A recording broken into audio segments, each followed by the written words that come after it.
General Motors is screwed right now. I did some research into their recent recall. Up to 400,000 diesel trucks are going to need complete new transmissions. It's pretty bad. Guess what happens? You'll be driving down the road and the rear wheels will just lock up. And apparently it's pretty common. I looked it up online. People left and right said it happened to them. So wow, driving down the highway 65, 70, rear wheels lock up.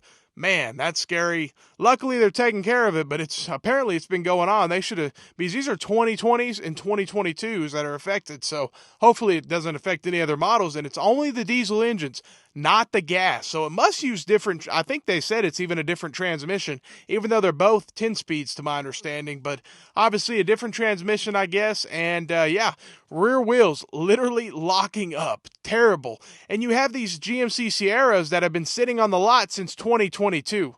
Think about how bad that is for that transmission. And it is a gas one, but still, think about how bad that is for the transmission. Is that going to last as long? It's terrible for these vehicles to sit out here, and there's still quite a few. Even General Motors that's doing better than others. I mean, they still have a 2022 GMC Sierra on the lot, over 500 days sitting there rotting away. So, hey, they have their own issues over here as well. So, with the recall and people not being able to get loaner cars, just wait, because with the recall this big, not everybody can have a loaner car. It just is what it is. So you're going to have all these people that paid all this money for a diesel pickup truck, a 20, I think it even affects 2,500. I know it affects the 3.0, 1,500. So it affects a lot of trucks, and all these people, or they're going to get stuck with some little, it's just funny because they have this truck and they use it for work, and they need a truck, and then, you're without it while it's getting a new transmission. It can cause a lot of issues. It's not funny on the customer's end, but man, it's just unfortunate. That's why a lot of people are going to just end up getting rid of them. So now you're going to have a lot of these trucks that are going to need a lot of these new diesel trucks. People are just going to trade them in and get new ones. Watch. So General Motors is probably going to benefit from this because they're just going to say, hey, let me just buy a new one. And I'm telling you guys, people are stuck on the brand so much. I sold Chevys. We rarely had people shopping. If you're a Chevy guy, you're a Chevy guy. If you're it is what it is. I can't even think of anybody that ever did Ford to Chevy. I had a few people that would do Ram to Chevy because they would compare like a work truck, and Ram normally was a little bit cheaper, but people just stick with their brand so much. And the deal about it is, honestly, we pay as a customer. If they have to recall something or if they get fined by NHTSA, what do? They just increased the MSRP at the end of the day. They're a company. They're going to make money. And you have dealerships that they don't want to give loaner cars out, even though the manufacturer pays to an extent, but they're so stingy with them. And you're going to have all these people that are completely without a pickup truck that paid all this money for it. Man, it's a bad situation. And think about there's $100,000 2022 GMC Sierra that's been on the lot for 580 something days, and it's been sitting here, and it's over $106,000. Who thought of that idea? It just doesn't make any sense at all. I can't believe it. These Chevy dealerships, they're doing a little bit better because inventory wise, but at the end of the day, they're still struggling because customers' rates are still high. There's no way around it.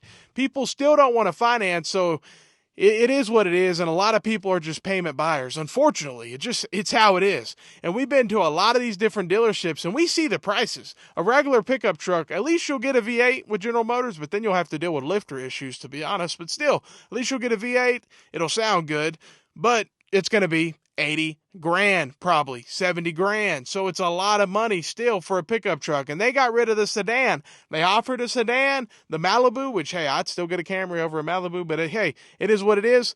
They're getting rid of it. And a lot of people like buying American. We sold a lot of Malibus, especially to a lot of older people. They love their Malibus. They've been buying them for years and they love them. So that's not going to happen anymore. It is what it is, and they're losing those customers to other brands. So I think General Motors is making some mistakes in the long term because they should still offer a sedan. I don't know why they got rid of that, but it is what it is. And they just don't offer they need an affordable sedan, I think. I really do. And then they got rid of the Spark, which, hey, I wasn't a fan of, but a lot of people, they bought them quick. They were 15 grand, people were buying those left and right. It was crazy. But man, they were pieces of crap. But hey, let me know what you think about General Motors' recent recall on the diesel trucks. Up to 464 or something thousand trucks, 2020 to 2022 models affected.